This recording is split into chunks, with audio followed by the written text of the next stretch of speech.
Hey Glam Squad, welcome back to my channel. I am about to do this set for you guys. It is maybe one of my favorite sets I've ever done.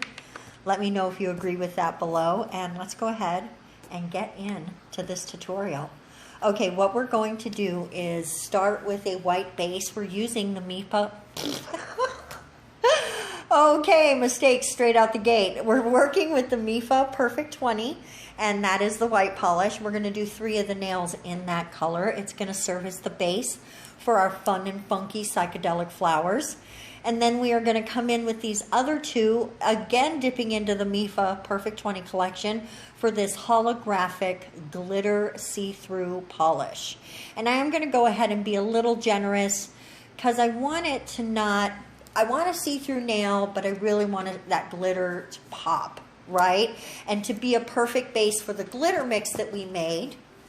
I am going to go ahead and do a quick glitter mix video for you guys for the weekend, just for a little something that's going to take a couple of minutes to watch, and you'll see me make this glitter mix in that video, so be sure to come by for that. And we're just going to do a scattering on here. I'm not going to try to fill the nail. These are rather large chunky glitters, so unless you're working on a larger nail, it might be difficult to completely cover the nail. We might have to test that theory out. Okay, so then we're going to come in with a good couple of coats of top coat on that later on. But for all intents and purposes, those 2 nails are finished. We're going to take that mefa Perfect 20 silver glitter again and go over the white. And without curing it, we're just going to make sperm shapes. Those first couple look a little spermy. So sperm shapes, I guess. We're just going to make swirls through this polish.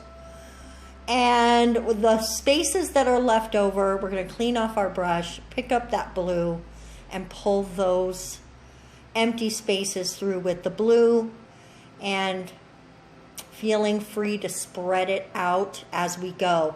And what it ends up doing is spreading that glitter polish out and making little glitter veins between the colors, which I think is a very awesome effect. And you can do that with regular colors too, or just clear. You don't have to use a glitter. I just thought for this look it would be fun and funky and amazing.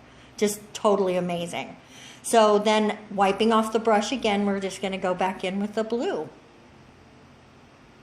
I did want to, you're going to miss a couple of little bits because when I went to film this, I forgot to delete a bunch of footage off my phone because it had, see, you don't get to see me do the 3rd one because it didn't record.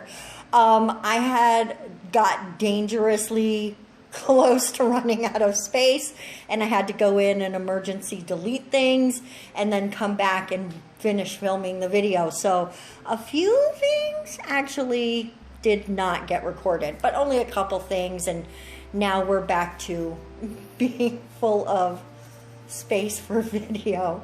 I do not have a lot of room on my camera, so I have to film a video and edit it, get it off the camera, and then start another one. So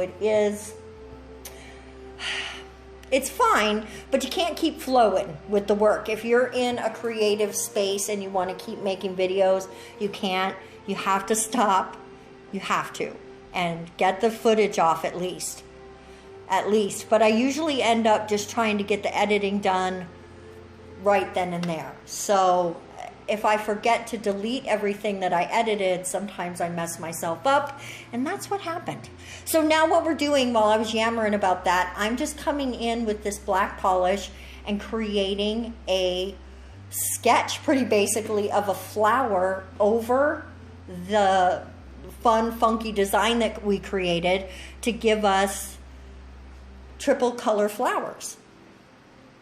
And you could definitely do other designs. You don't have to do a flower. Actually, I've got a couple ideas in my head, so we are going to be using this technique in the future for other things.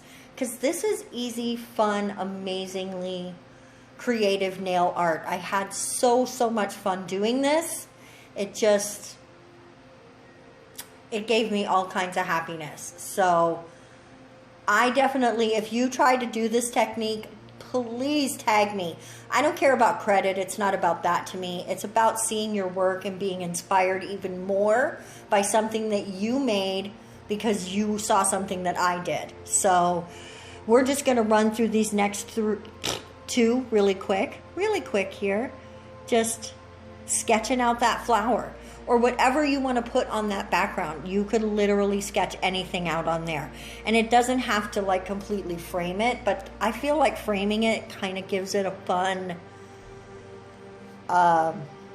feeling. It just, I don't know, I really enjoyed the set. It's one of the most fun sets I think I've ever done. I'm just so, as I was doing it, I was just so happy with it. What are some other ideas that you guys might have for ways that you could decorate the top of a nail like this? And of course, you could just do that like that and leave it. It's fun and funky without the flower on top. You could stop right there. And it would be super easy to do on, like if you were doing somebody else's nails and they wanted a cool design, but you didn't really have time to paint something. Doing the swirls through the wet polish, that is such a fast technique. And now it's top coating time, guys. Oh my goodness. I love how the veins of glitter really pop when you put that top coat on. And oh, look at those glitter nails. Oh my goodness. I did end up putting a really generous couple coats of top coat on those nails because glitter needs some top coat or a nice builder gel overlay or something. So, and I just didn't really want to use up my builder gel for it and then have to file or anything. I just did top coat. Here they are, guys. Oh my gosh. Let me know if you love them as much as I do in the comment section. While you're down there, please feel free to click all my buttons because your engagement helps this channel grow. I really do appreciate your time. I hope you have a fabulous weekend. If you're watching this on Friday, thanks again, and we'll see you next week. Bye-bye.